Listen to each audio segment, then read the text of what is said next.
First shot on the AR-500 steel plate using the Ruger 5.7.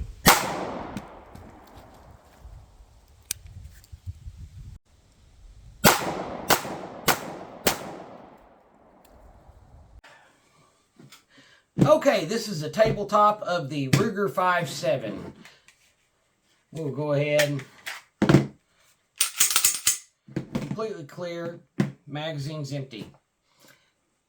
The Ruger 5.7 is so far proven to be a pretty good gun.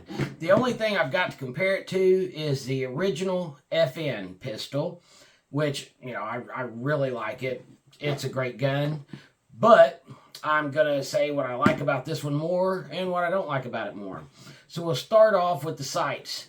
The sights on the Ruger are better. Now, this one has the aftermarket Ruger adjustable for windage and elevation sights, but the fiber optics on this sights, they're fantastic. Easy to see, even if your eyes are getting a little bit old.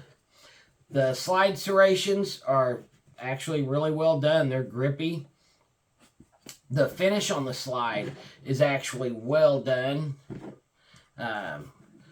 It's a pretty slick looking pistol. It has an ambidextrous safety that you can reach really easy with your thumb. On the FN, it's up here, way up here. I do like this safety better. If this one didn't have a safety, I wouldn't mind it though. It's got the little dingus here in the trigger, the little trigger safety. But, and I'll talk about the trigger later, maybe this safety is not such a bad idea. The grip on this gun I like a lot better. It's more slim and it just feels better in your hand, and it feels like it could fit more hand sizes. Even if you have small hands, the trigger reach on here is really good. It's got a good undercut under the trigger. As you can tell back here, the bore axis is a little lower on this gun, which doesn't matter. The 5.7 isn't a big heavy kicker. The Ruger 5.7 comes with two 20-round mags if you live in a free state. If not, you'll probably get two 10-round mags with it. The gun has proven to be really accurate so far. I'm really liking the way it shoots. Now, here's the little takedown lever. You're not supposed to take them down, so I'm not going to take them down on YouTube. But anyway, the takedown on this is super simple. The gun itself, it's a fairly large gun, but it only weighs 24.5 ounces. It's 8.65 inches long and has a 4.94 inch barrel. Like I said, I can't find a lot that I don't like about it. Now, this trigger on this is a really good trigger, and that's where I say maybe the safety, the extra safety here isn't such a bad idea. I do like where this safety is at, much better than I did the FN. It's in a spot where you can hit it with your thumb really easy. It's got a Picatinny rail up here for lights. I don't know. I know the FN, the original FN, it's a super quality gun. This one, I don't know. I've given Rugers quite a bit of crap about some of their pistols, but so far, I can't find anything to fault it on. I will say that I apologize about that. My dog come in here and let me know he needed to use the restroom, and that seemed like a pretty important thing to take care of. As I was saying, I will say that I'm a little leery of the hammer operation on here. This is not a striker-fired gun. If you look in this gap back here, you can take a flashlight. There is a actual hammer in there. So it's a hammer-fired gun. And so I don't know if that's going to have anything to do with making it as reliable as like the FN or any other striker-fired guns. There's a ton of hammer-fired guns out there that are reliable. I just don't know if dirt can get in there and somehow block up the hammer, keep it from hitting the firing pin or what have you. But anyway, that's just one little concern. Overall, this has been a really good shooting gun. I'm going to shoot it some more. I'm going to shoot some more types of ammo through it and everything. and I'll get back. Now, I'm sorry about that. I've got a little bit of a cold. I always try to pick something out that's a good deal for folks, and so I got this one here from my buddy's gun shop, but they have them on eBay, and it is a Surefire Chinese clone weapons light. Now, if you're like me, not everybody's got the money to run out and pick up a Surefire. They're excellent lights, Streamlight, etc. Olight. I like them all. But if you need a cheap light, this one here is like $40 on eBay. I finally did break it. I broke off one of the little little flippers back here to turn it on and off by throwing it up against a metal target. But I soaked it in the sink overnight. I froze it in the freezer overnight. I beat the snot out of it. And for $40, like I said, if you have a holster that holds a Surefire but are saving up for your Surefire, these are shaped just like it. They will fit in a Surefire holster. This one still works, even though I broke this little arm off back here that turns it on and off. It will come on, but I have a rough time getting it to turn back off. But anyway, they're a complete cheap replica, and honestly,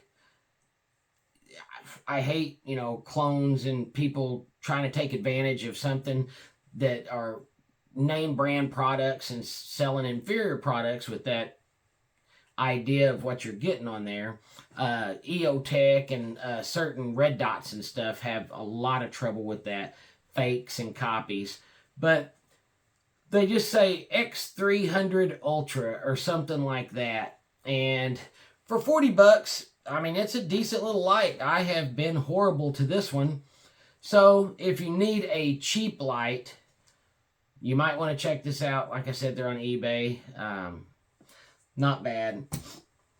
Try to make every dollar count. But anyway, back to the Ruger. I'm going to shoot this thing some more. I'll put up just a little bit of shooting video at the end of this and maybe before it. But anyhow, the MSRP on these is $8.99. I've never seen one of these for $8.99 at a gun store. They are about $550, $600 street price. So for that, I don't know. I'm real interested in finding out if anybody out there has one of the Ruger PC57 carbines. They're supposed to take the same magazines. I think that would be an awesome little combo.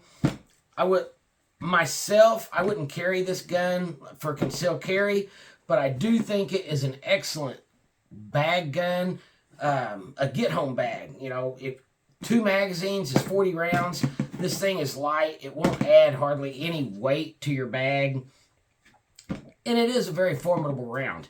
There's a lot of misconceptions on what the 5.7 can do, and it penetrates this, penetrates that. It penetrates soft armor.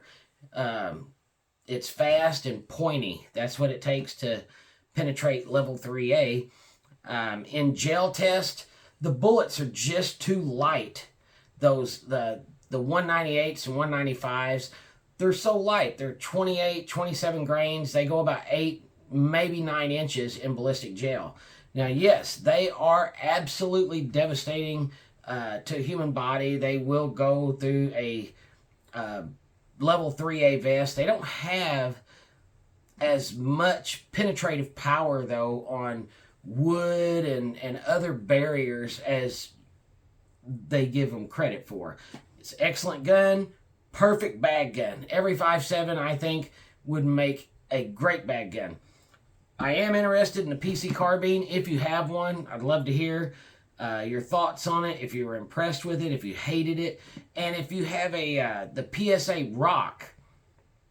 That is a striker-fired 5.7. I would like to know how you like that. That seems like, to me, the best buy going on a 5.7 right now, but I haven't had a chance to shoot one yet. Thanks for watching, and we have surpassed 5,000 subscribers. I'm going to do a giveaway I was asking for some ideas, and everybody thinks like a sling bag, fanny pack, some kind of pack would be a good giveaway. So I'm going to do a video pretty soon and say whatever we're getting.